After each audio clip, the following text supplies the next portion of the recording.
Sebentar lagi Anda akan mendengarkan sebuah kisah yang sangat seram. Kisah yang berjudul Perumahan Gaib Lereng Gunung. Siapkan mental Anda dan mari kita ke ceritanya.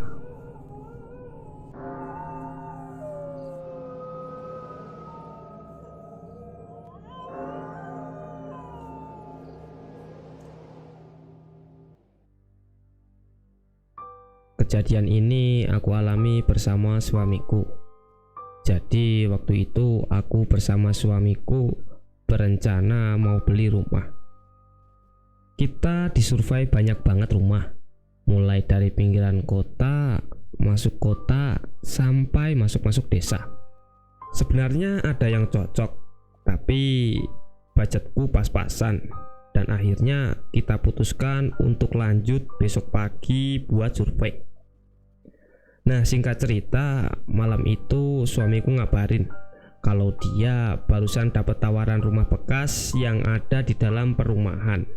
Ya, seperti biasa, kita minta foto rumahnya sama minta lokasi perumahannya. Tapi dia baru ngirim foto rumah aja. Katanya Sherlocknya besok. Ya, kita sudah merasa cocok. Ya sudahlah, kita minta janjian sama orang itu buat survei rumah besok. Dan sekitar jam 12 siang kita sudah siap-siap mau berangkat karena sudah dikirim alamat lokasinya. Nah, berangkatlah kita tuh berdua naik motor. Awalnya aku pengen naik mobil, tapi suamiku minta motoran aja. Katanya sih biar enak kalau nanti mau cek rumah lainnya gitu. Ya sudah, aku nurut. Akhirnya kita berangkat. Perjalanan kurang lebih sampai lokasi sekitar 50 menitan. Ya lumayan jauh sih, karena lokasinya ada di daerah utara. Dan rumah kontrakanku ada di daerah selatan kota. Nah, di awal perjalanan aku sama suamiku benar-benar gak ngerasain ada keanehan apapun. Pah, harganya kan pas banget sama uang kita. Nanti gimana kalau dinego? Biar ada sisa gitu buat biaya balik nama dan lain-lain. Iya, nanti kita lihat dulu rumahnya ya. Kalau cocok, baru tawar-tawaran. Kalau dilihat dari fotonya sih lumayan baru ya, Pak. Tapi aku juga nggak tahu ding. Kemudian suamiku nggak respon tuh. Dia hanya fokus nyetir. Nah, kebetulan rumah yang mau kita cek ini agak masuk-masuk. Setelah jalanan besar, kita masuk gang. Nah, di kiri jalan ada banyak banget tuh pohon salak. Pokoknya di sepanjang jalan itu banyak banget pohon salaknya. Tiba-tiba aku di situ kayak lihat ada kakek-kakek yang lagi mikul sesuatu. Pas aku liatin, ternyata nggak cuma dia aja, tapi ada beberapa orang yang lagi ngambil air gitu, terus dipikul. Terus aku bilang gini nih sama suamiku, kok di daerah sini masih ngangsu? Ya ngangsu itu kalau bahasa Indonesianya ngambil air dari sumur terus dipindah ke tempat lain gitu. Nah, pas batin si kakek yang lagi papasan sama aku itu langsung noleh ke arahku. Aku nggak kaget sih, tapi ngasih isyarat ngangguk kepala gitu. Monggo mbah gitu. Terus di situ suamiku tanya ke aku, "Mah, kamu ngomong sama siapa?" Lah, tadi itu ada simbah-simbah, Pak. Simbah-simbah. Iya, Pak. Lagi ngangsu air. Nggak lihat, po. Lagi-lagi suamiku nggak jawab lagi. Ya mungkin dia bener nggak lihat, pikirku. Nah, mulai dari sini aku ngerasa ada yang aneh. Semakin kita naik, kok aku kayak lihat ada rumah yang sama sama gedung tinggi gitu loh. Nah, mulai dari sini aku ngerasa ada yang aneh. Semakin kita naik tuh, kok aku kayak lihat ada rumah-rumah sama gedung yang tinggi. Tapi bukan di kiri dan di kananku, melainkan dari kejauhan. Jadi kelihatan ada bangunan besar gitulah. Terus aku ngomong sama suami aku, Pak, rame juga ya ternyata di sini." Kirain daerah sini sepi, ternyata rame nih. Ya nggak rame-rame banget mah. Dulu memang rame, tapi setelah ada kejadian meletus itu ya jadi sepi. Oh iya toh Pak. Kemudian aku lihat Google Maps, 20 menit lagi sampai. Dan kita nemuin tuh jembatan. Terus suamiku tiba-tiba nyalain klakson. Tin tin. Terus aku ngomong, "Loh, Pak, nggak ada orang kok klakson?" "Ya nggak apa-apa mah. Istilahnya kan nuwun sewu kalau lewat jembatan itu. Soalnya dulu itu di sini banyak banget korban yang tertimbun." "Oh alah, kok malah serem ya Pak?" "Pak, lihat deh, itu ada rumah gede banget." Di situ aku nunjuk ke arah kanan jalan. Lagi-lagi suamiku diem aja, dia nggak gubris. Setelah melewati jembatan, suamiku tiba-tiba saja berhenti. "Kenapa Pak? Sudah sampai po?" kataku gitu. "Udah mah, tapi kok nggak ada perumahan ya di sini." Kemudian suamiku turun dari motor terus lihat di sekitar. "Mungkin salah Pak, bukan di sini. Gimana kalau kita tanya orang aja?" Saat itu aku masih mikir positif pokoknya. Ya akhirnya aku dan suamiku lanjut jalan lagi buat nyari orang. Semakin ke atas, hawanya itu semakin dingin. Ya kemudian kita langsung berhenti saja pas di depan rumah. Dan kebetulan ada bapak-bapak yang lagi berdiri di depan rumah sambil rokokan. Aku turun dari motor dan langsung tanya alamat. Di sini tuh bapaknya kelihatan aneh banget. Pas aku tanya alamat, muka si bapaknya itu kayak ada yang datar tanpa ekspresi gitu loh. Tapi bapak itu nunjukin alamatnya. "Oh ya, ini alamatnya." Bapak itu sambil nunjuk gapura yang ada di sebelah kanan atau seberang kita. Tapi anehnya, pas kita turun tadi, aku sama sekali nggak ngelihat ada gapura di situ. Apa akunya aja yang nggak ngeh atau gimana? Ya setelah itu aku berterima kasih. Aku sama suamiku masuk gapura itu dan ternyata benar ada sebuah perumahan di situ. Hanya saja perumahannya nggak ada pos satpam.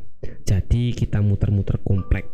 Setelah nemu langsung berhenti dan suamiku ngabarin kalau kita sudah sampai lokasi. Itu katanya. Kita nunggunya agak lama. Jadi aku sama suamiku jalan-jalan lagi sambil lihat-lihat rumah. Pak, kok perumahannya sepi ya?" "Iya mah, mungkin mereka lagi pada kerja." "Oh iya juga ya Pak." Lalu tak lama ada bapak-bapak nyamperin kita. Ternyata orang itu yang nawarin rumah. Kita langsung disuruh masuk buat lihat-lihat dalam rumahnya.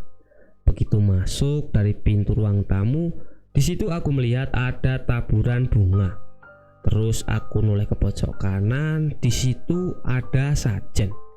Kok ada kembang sama sajen ya? Atau karena rumah ini habis direnov, terus disajeni? Ya aku hanya ngomong gitu di batinku. Kemudian aku menyenggol suamiku. Tapi suamiku masih ngobrol sama si bapak tadi.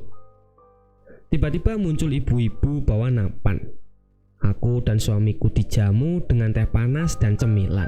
Semakin aneh aja nih, sejak kapan ibu-ibu itu muncul? Karena bapak tadi pas buka pintu, pintunya dalam keadaan terkunci. Karena sudah disuguhi minum sama camilan, ya aku sama suamiku terus minum. Ya ampun, tenggorokanku gatel banget.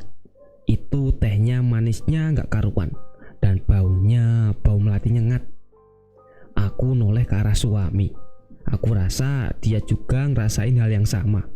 Kelihatan banget dari mukanya yang kayak nahan sesuatu.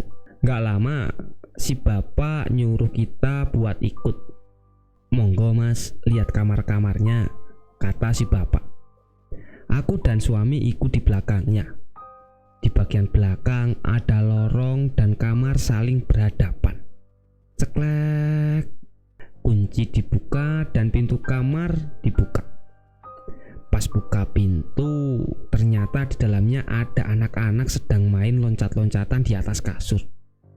Mereka kelihatannya tuh seneng banget gitu loh. Tapi yang bikin aku heran adalah kamar itu terkunci. Sedangkan suara anak-anak itu gak kedengaran dari luar. Kok tiba-tiba di dalam kamar ada anak-anak? Dari situ aku mulai merinding. Aku tarik-tarik jaket suamiku, tapi si suamiku gak ngerespon lagi. Setelah itu bapak tadi buka kamar yang satunya. Kosong, gak ada orang. Tapi ada tumpukan kasur. Dan kasur ini kasur zaman dulu. Tahu nggak kasur yang isinya kapuk atau biasa disebut dengan kasur kapuk? Itu numpuk-numpuk dan kotor, banyak debunya. Aneh. Ya itu yang aku rasain. Benar-benar aneh dan bikin merinding. Tapi aku coba buat nepis perasaan negatifku. Mungkin siapa tahu itu gudang. Setelah lihat kamar, kita jalan ke belakang. Dan di sana ada dapur, kamar mandi sama halaman belakang yang buat jemuran. Nah, ini yang bikin aku lagi-lagi heran. Rumah dengan model minimalis modern, tapi dapurnya masih model zaman dulu. Tahu nggak? Jadi kalau mau cuci piring harus jongkok, dan kamar mandinya pun sama. WC-nya itu pakai WC jongkok, tapi yang pakai semen itu. Biasanya itu terdapat pada rumah-rumah zaman dulu dengan kamar. Aduh, kayaknya udah mulai nggak beres ini. Pun suamiku juga merasakan hal yang sama. Ada yang nggak beres dengan rumah ini. Terus tiba-tiba aja aku dengar ada suara ramai-ramai dari luar. Aku merasa penasaran dan ninggalin suamiku yang lagi sama bapaknya tadi. Nah, sampai di pintu aku terkejut banget. Di sana yang tadinya itu sepi gak ada orang, sekarang jadi ramai. Tapi anehnya mereka itu semuanya memakai pakaian yang serba hitam dan gak ada warna lain. Aku liatin mereka tuh satu persatu. Mereka itu jalannya pelan, tatapannya datar, dan gak ada yang ngomong. Tapi kenapa ramai suara orang? Itu yang bikin aku merasa tambah merinding. Dan aku langsung buru-buru masuk rumah lagi. Nah, pas aku balik badan mau nyamperin suamiku, tiba-tiba saja si ibu yang bawa minuman itu di belakangku. Aku kaget lah. Astagfirullah. Ibu itu diem aja, gak ucapin apa-apa, tapi malah senyum. Dan senyumannya ini serem banget. Aku langsung minggir dan nyamperin suamiku. Aku sudah gemetaran hebat waktu itu. Dan suamiku bisikin ke aku kayak gini, "Mah, jangan berhenti baca doa." Seketika jantungku langsung tek. Suamiku kalau sudah bilang seperti itu berarti benar ada yang gak beres. Aku langsung baca ayat kursi sama doa-doa yang aku bisa lah pokoknya. Setelah itu kita berdua dipersilakan duduk di ruang tamu lagi. Dan tahu nggak, kita di situ diceramai dan ceramahnya itu tentang kematian. Karena aku takut banget, aku alihin buat lihat-lihat di sekeliling rumah. Set, mataku berhenti pas di kalender. Beberapa detik aku jadi kayak patung. Aku mencerna dan benar-benar mencerna apa yang sedang terjadi. Tahun 1990. Lemes banget rasanya. Kalau bisa sih aku mau pingsan aja. Kenapa hidup lagi susah-susahnya malah ketemu dengan yang beginian? Kan kampret gitu loh. Dan kenapa yang dibahas itu malah mati dan mati terus. Tambah kalut, gemetaran, takut setakut-takutnya. Tapi suamiku tetap mencoba buat nenangin aku. Setelah semuanya selesai ceramah, suamiku minta pamit. Nah, pas kita berdiri dan balik badan terus jalan, aku gak sengaja lihat dua anak yang tadi main lompat-lompat. Mukanya pucat semua dan tatapannya datar. Mereka berdiri di sebelah ibunya. Aku ngangguk dan bilang, "Permisi Bu." Dan ekspresinya lagi-lagi sama saja. Ibu itu hanya tersenyum lagi, dan senyumannya itu lebih menyeramkan. Astagfirullah, aku nyebut berkali-kali dalam hati. Sesampainya di luar, itu benar-benar gelap. Yang awalnya banyak rumah-rumah, sekarang sepi, nggak ada apa-apa kecuali rumah-rumah yang sudah terbengkalai. Semuanya remuk redam, nggak ada satu bangunan yang masih utuh. Kakiku di situ rasanya gemetar, mau lari pun susah. Suamiku langsung refleks gendong aku. Kita udah naik motor, aku pegangan kenceng sambil merem, nggak berani lihat. Tiba-tiba suamiku bilang gini, "Mah, sudah aman, nggak usah takut." Tapi aku tetap nggak berani buka mata. Ya udah, suamiku langsung lanjut jalan lagi. Di tengah jalan, suamiku tiba-tiba berhenti, dan aku buka mata ternyata sudah sampai jalan besar. Dia berhenti dan beli air mineral di warung, terus didoain. "Mah, ini diminum sampai habis."